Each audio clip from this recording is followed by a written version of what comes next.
First spot पे आता है वन पंच मैन सीजन 3। आज मैं रैंक करने वाला हूँ टॉप 10 बेस्ट एनिमे ऑफ 2025। इस लिस्ट के अंदर जो भी एनिमे हैं वो 2025 में आए हुए हैं। 2025 एनिमे फैंस के लिए शुरुआत से लेके एंड तक बहुत ही बढ़िया साल रहा था और 2026 भी बहुत ही बढ़िया जाने वाला है।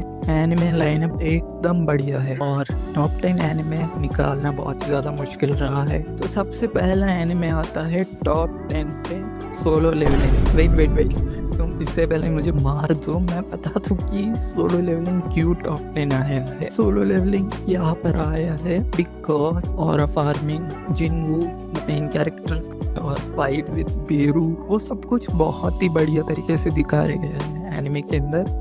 क्योंकि सोलो लेवलिंग टॉप 10 में आए हैं बिकॉज कभी भी तुम ऐसे एनिमे देख के थक जाओगे जो बहुत ज़्यादा स्टोरी बेस्ड हो, क्योंकि तुम रिलैक्स करने के लिए एक एनिमे देख सकते हो। इसी वजह से सोलो लेवलिंग बहुत ही बढ़िया एनिमे है अगर तुम एक्शन सिर्फ और सिर्फ देखना चाहते हो। इसी वजह से सोलो लेवलिंग टॉप 10 पे पहुंचा है। इसके बाद 9 स्पॉट पे नेक्स्ट एनिमे आता है डीमन स्लेयर मूवी और चेनसो मैन की मूवी। हाँ, ये बहुत ही नीचे प्लेस हुआ है, बट मैं पहले सोचा इनको नहीं डालते क्योंकि ये दोनों एनिमे मूवी है, बट फिर भी ये दोनों बहुत ही बढ़िया था बिकॉज दोनों बहुत एंटिसिपेटेड मूवी था। डीमन स्लेयर का one of the best arc, नहीं द बेस्ट आर्क उसका पहला मूवी आया था और चेनसो मैन का ऐसे आर्क आया था। और मैं क्या ही तारीफ करूँ और इन दोनों की, ये दोनों ऑलरेडी बहुत ही ज़्यादा बढ़िया है। डीमन स्लेयर के अंदर एनिमेशन, म्यूजिक, कैरेक्टर डेप्थ और वही सेम चीज़ चेनसो मैन में भी था। एनिमेशन, म्यूजिक, कैरेक्टर डेप्थ और डेंजी भी देखा था।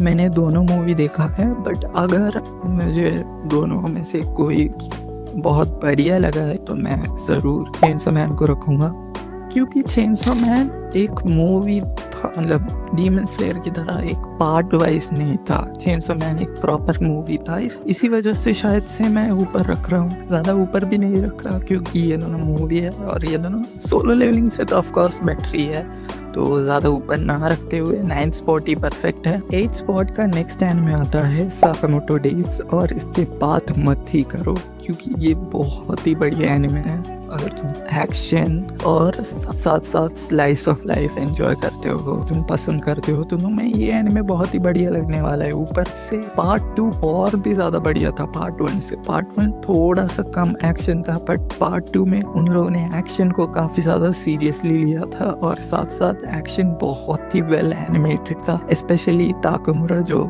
पुट्टा था, मुझे बहुत ही पसंद आया। Specially the main antagonist of this show, main characters को भी छोड़ के साइड कैरेक्टर्स भी बहुत ही अच्छे हैं उनको भी, और mainly main villain is super amazing. Character design बहुत ज़्यादा बढ़िया था और ताकामुरा की तो बात ही मत करो। सो नेक्स्ट एनिमे आता है fragrant flower blooms with dignity.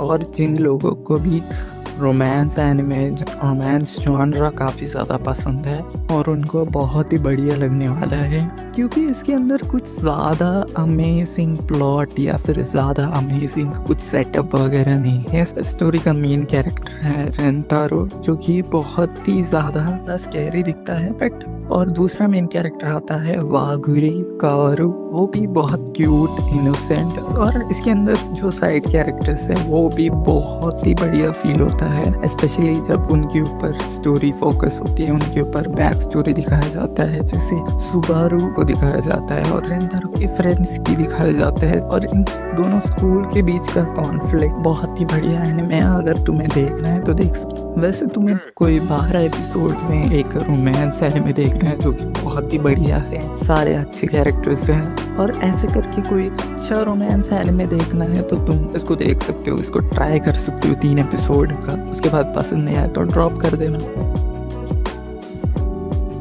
5th spot पे आता है सिटी द एनिमेशन। अगर तुमने क्योटो एनिमेशन के बारे में सुना नहीं है तो तुम बहुत ही ज़्यादा चीज़ें मिस किया है। सिटी द एनिमेशन का जो एस्थेटिक्स है, जो आर्ट स्टाइल है, जो एनिमेशन है, जो कॉमेडी है, 5th स्पॉट पे इसको रख रहा हूँ क्योंकि इससे ऊपर वाले जो एनिमे हैं वो और भी बढ़िया है, इसी वजह से मैं इसको इतना नीचे रख, इसे अगर टाइम है तो देखना। मैं नेक्स्ट 4th स्पॉट पे एक नहीं बल्कि फिर से दो एनिमे हैं, और दो एनिमे दोनों मेरे दिल के अंदर रहते हैं, दोनों बहुत ही बढ़िया एनिमे हैं। अगर सबसे पहला एनिमे आता है मेरा फेवरेट डॉक्टर स्टोन का, दोनों पार्ट दोनों एक ही साल को आया था और दोनों बहुत ही बढ़िया था। फेवरेट एनिमे है, मुझे बहुत ही बढ़िया लगता है डॉक्टर स्टोन। और इस सीजन उन्होंने और भी ज़्यादा अच्छा किया स्टोरी के साथ कि सेंगू का मेन वेपन है साइंस। सेंगू को साइंस से ही पढ़ा, एक ऐसा एंटेगनिस्ट क्रिएट किया जो कि सेंगू के लीग में ही है। माय गॉड, इसके अंदर जो इंट्रोड्यूस कर रखे कैरेक्टर्स है जैसे मेन विलन ही हो। तुमने कैरेक्टर को देख लिया जो स्नाइपर पकड़ के रखता है, जब सेंगू को एक्चुअली टारगेट किया था उन लोग पार्ट 2 उससे भी और बढ़िया था। इस साल जब आएगा डॉक्टर स्टोन दोबारा आएगा अपने आखिरी सीजन को खत्म करने के लिए। आई एम जस्ट हैप्पी कि डॉक्टर स्टोन मैंने देखा, और सैडली सीरीज खत्म हो रहा है इस साल, जो कि बहुत ही बुरी बात है। एनिमे के ऊपर बढ़ते हैं जो कि और ज़्यादा मुझे बढ़िया लगता है, लाइक सेम है बट थोड़ा कॉमेडी की वजह से और मुझे वो मेमोरेबल रहता है और ज़्यादा पसंद होता है, जो कि none other than grand blue. अगर तुम्हें कॉमेडी जॉनरा पसंद है, तुम ग्रैंड ब्लू नहीं देखा है तो आप जाके देखो, ये बहुत ही बढ़िया सीरीज है। ऐसा नहीं है कि पर्सनली ये बहुत ही अच्छा कॉमेडी एनिमे है, और इसके कैरेक्टर्स भी बहुत बढ़िया है, जैसे कि अपना मेन दोनों कैरेक्टर्स है, जैसे उनका डाइविंग क्लब वो मुझे बहुत बढ़िया लगा। और इसके एनिमे के अंदर हमें स्कूबा डाइविंग से related how beautiful the ocean is, comedy भी बहुत ही बढ़िया है, कैरेक्टर डायनामिक्स भी बहुत बढ़िया है। और ग्रैंड ब्लू के लिए मैं सिर्फ और सिर्फ ग्रैंड ब्लू के लिए मैं बता रहा हूँ, तुम लोग एक एपिसोड ट्राई करना, बस एक एपिसोड देखना। अगर तुम्हें पसंद नहीं आया तो ड्रॉप कर देना इस शो को, पसंद आया तो भाई कंटिन्यू करो, गारंटी दे रहा हूँ 90% लोगों को काफी पसंद आएगा। सो टॉप 3 स्पॉट पे none other than Takopi's original sin. Takopi's original sin के अंदर एक बहुत अच्छा पर्सपेक्टिव दिखाता है around childrens, how adults treat them, और मेंटल ट्रॉमा, और पेरेंट्स जो झगड़ा करते रहते हैं पूरे टाइम, वो लोग अपने बच्चों के साथ कुछ बिहेव नहीं कर पाते। फिर इस एनिमे के अंदर एक बंदे का एंट्री होता है, बंदा नहीं बोलूँगा, एक क्यूट सा थिंग बोलूँगा जिसका नाम है ताकोपी, हैप्पीनेस फैलाने आता है, बट उसके साथ भी बहुत कांड होती है। उसे भी इंसानों की दुनिया पे आने के बाद बहुत सारी चीज़ें झेलना पड़ता है, इवन बेचारा रो भी जाता है। जो हैप्पीनेस फैलाने वाला एलियन है वो खुद इन सब चीज़ों को देख के रो देता है। पर्सनली बताऊं तो अगर कोई एनिमे अनएक्सपेक्टेड आके इतना बढ़िया स्टोरी, इतना बढ़िया पर्सपेक्टिव दिखाना, ये बहुत ही बढ़िया था। एक अनएक्सपेक्टेड एनिमे आया था समर 2025 के अंदर, और पर्सनली टॉप 2 एनिमे बन गया था समर 2025 का मेरे लिए। तो ताकोपीज़ ओरिजिनल सिन टॉप 2 पे आता है टू बी हीरो एक्स। और ये एनिमे का जो पावर सिस्टम है, जैसे कि लोगों के प्यार की वजह से लोगों की सपोर्ट की वजह से तुम और ज़्यादा स्ट्रॉन्ग होते हो, ये चीज़ें बहुत बढ़िया लगा था शुरुआत में। बट जो बड़ी बड़ी कंपनी तुम्हें कंट्रोल करती है, तुम्हें मार्केटाइज करती है, जैसे यूट्यूब पे होता है, फ़र्क इतना है कि उधर पावर्स मिलती है, इधर पैसा मिलता है। के अंदर से जो मुझे बहुत पसंद आया था जो किताब में अलग अलग स्टोरीज दिखाया जाता है, कुछ एपिसोड्स के बाद अलग अलग स्टोरीज अलग अलग, और कभी कभार जब पुराने स्टोरीज का जो कैरेक्टर हमें दिखाया जाता है तब बहुत हाइप्ड होती है। एक बंदे को देखने के लिए बहुत ज़्यादा हाइप्ड था। अगर तुम कोई सुपर हीरो एनिमे को देखना चाहते हो, तुम MHA बहुत पसंद है तो मैं बहुत ही अच्छे से रिकमेंड करूँगा इस एनिमे को। इसका जो सुपर हीरो एजेंसी, इसका जो डार्क साइड है, पर्सनली मेरा फेवरेट हीरो तो भाई नाइस रहा है। नाइस काफ़ी अच्छा बंदा था, I mean, जो बंदा नाइस में बन जाता है, उससे पहले वाला बंदा वो तो सही नहीं था भाई। जो नाइस बनता है वेट नहीं कर पा रहा क्योंकि इसका कोई सोर्स मटेरियल नहीं है। एनिमे ओनली है, मतलब चाइनीज एनिमे है तो कोई सोर्स मटेरियल नहीं है, इसी वजह से कुछ स्पॉइलर भी नहीं मिल सकता, तो वेट ही करना पड़ेगा अगले सीजन के लिए। फर्स्ट स्पॉट पे आता है वन पंच मैन सीजन 3। या ये बहुत ही बढ़िया एनिमे था और इसका एनिमेशन तो भाई गजब का था। और fight scene, story, character arcs, character emotions सब एकदम हिट किया था। और डायरेक्टर को तो भाई तारीफ, जो कलरिंग पैलेट्स यूज किए, कलरिंग स्कीम्स और सबके लिए तो भाई तारीफ डायरेक्टर्स का। और स्टूडियो जेसी स्टाफ, इन्होंने बहुत ही बढ़िया हैंडल किया। मुझे तो लगता है भाई ये लोग मापा को भी कभी ना कभी सरपास ही कर लेंगे। मुझे तो लगता है मापा को सरपास भी किया है वन पंच मैन सीजन 3 एनिमेट करके। भाई मैडोस तो कुछ भी नहीं था सीजन 1 पे। मैडोस ने क्या किया भाई, मैडोस तो बकवास था। सीजन 1 बनाया था, एनिमेशन भी नहीं था उसके अंदर। सीजन 2 थोड़ा एनिमेशन कम था। सीजन 3 का भाई बेस्ट एनिमेटेड सीरीज एवर। और सीजन में अच्छे जगह पे पैसे डाल के उन एनिमेटर्स को टाइम दे के भाई पहले मारने पहले आ जाओ, उससे पहले मैं बता दूं कि मजा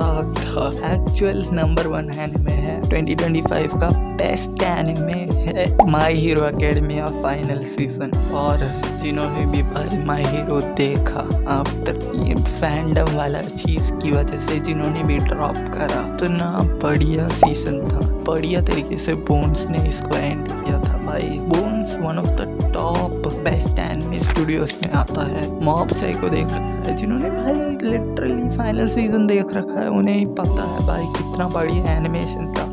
स्टोरी वगैरह मैं स्पॉइल नहीं करने वाला बिकॉज तुम्हें पता है फाइनल सीजन है। बट वाइल्ड कार्ड एंट्री, क्योंकि सीक्वेंस 0 द गॉड सीक्वेंस पे एग्जिस्ट करता है और नंबर 0 स्पॉट पे आता है लॉर्ड ऑफ द मिस्ट्री। या the best anime of 2025। Yes, ये एनिमे अभी तो बेस्ट नहीं है बट आगे जाके बेस्ट हो सकता है, क्योंकि नंबर 1 स्पॉट पे इसीलिए नहीं डाला क्योंकि सीक्वेंस 0 भी तो एक्सिस्ट करता है। हर एक बात में सीक्वेंस 0 भी तो एक्सिस्ट करता है, तो उसी वजह से 0 स्पॉट पे रख रहा हूँ। आगे देखेंगे कैसे शर्लक मोरियार्टी के साथ हम स्टोरी को कंटिन्यू करेंगे। बहुत ही बढ़िया सीजन रहा है, बहुत मोमेंट्स हिट भी किए थे। और मुझे समझ नहीं आता एनिमे फैंस का क्या नखरा है, क्योंकि तुम्हें याद होगा जब लॉर्ड ऑफ द मिस्ट्री से एयर हो रहा था तब बहुत सारे लोगों ने बोला था कि इसका स्टोरी कुछ ज़्यादा कॉम्प्लिकेटेड है, इसी वजह से हम लोग इसका ड्रॉप कर रहे हैं। देखो वो वैलिड रीज़न नहीं था। अगर तुम्हारा रीज़न ये है कि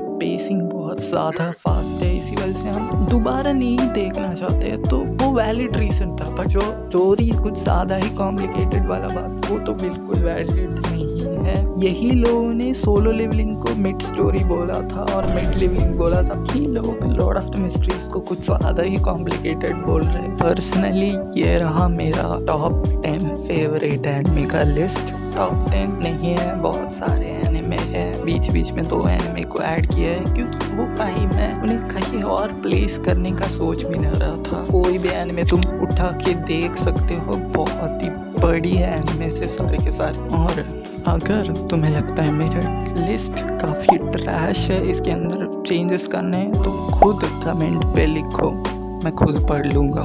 माइक की क्वालिटी काफ़ी ज़्यादा घटिया है, मुझे पता है, बट इम्प्रूव करेंगे। तब तक के लिए तुम लोग लाइक शेयर सब्सक्राइब करना। अगली वीडियो लेके आएंगे। अगर इस वीडियो के अंदर व्यूज़ आया भी नहीं होगा तब भी मैं अगली वीडियो लेके आऊँगा जो कि इससे भी क्रेज़ी है, तो वेट करना। तब तक के लिए बाय बाय।